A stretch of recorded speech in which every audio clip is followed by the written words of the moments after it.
Hi everyone and welcome to my channel. It's Valentine's Day. Today I'm recreating one of my very first custom dolls. Back in 2018 I created these Cupid dolls and it actually became one of my favorite customs. So now, just later, I want to remake her, but with the skill I have now. For this face up, I want to stay as close as possible to the original. I really want to honor the first design because it means a lot to me. Just like the first time I chose Cleo the Nile, but this time I use her G3 version. I make a few changes compared to the original. I also went to deeper and more intense red eyeshadow to really push that Valentine's energy and make her eyes stand out more.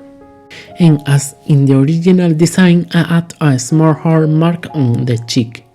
It's one of those tiny details that I feel I have to keep because it's such an important part of the identity as Cupid.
I start filming the armor process, but it was my first time working with Worbla, and it don't go exactly as I planned.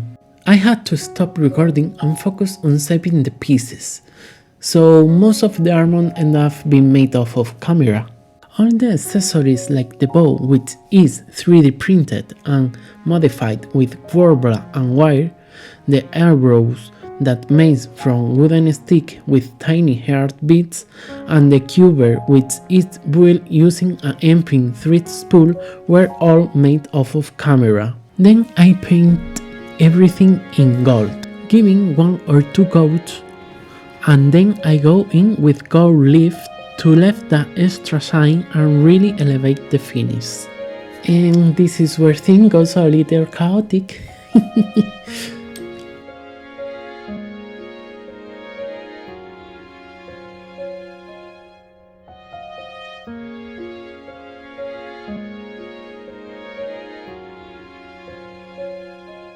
I tried use some plastic wrap to protect my filming background from the glue, but it ended up sticky to the bone instead.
Note for myself, don't use plastic wrap, and wear gloves next time.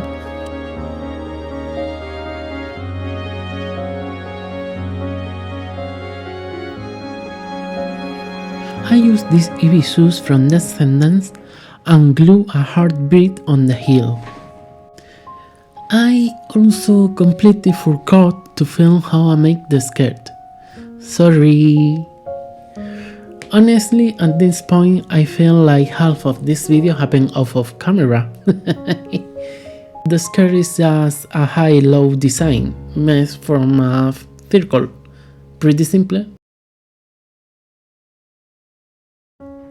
I want her hair to have 2 colors, like in the original. One of them is actually the same as I used back then, but the second color was a soft pink that I don't have. So this time I replace it with red.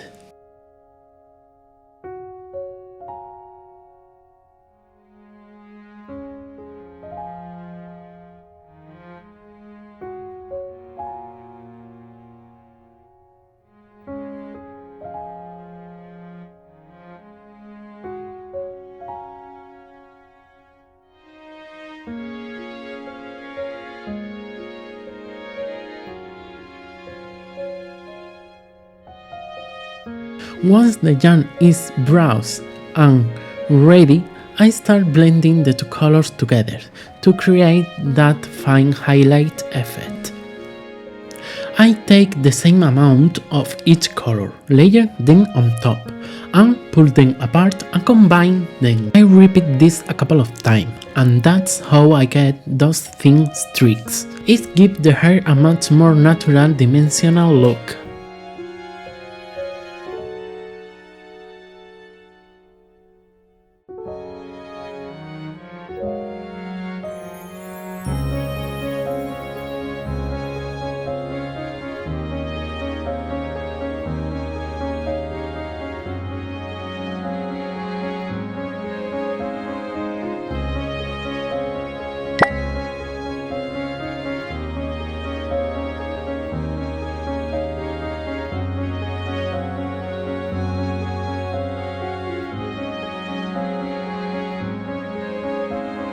Once the hair is glued, the next step is curl it. This part is super easy. I use a wooden brush, preferably unvarnished, because the heat from the iron can make the yarn stick to it. I take a small section and wrap it around the brush, and then I apply heat with the iron.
I hope you like it. See you on next video. Bye!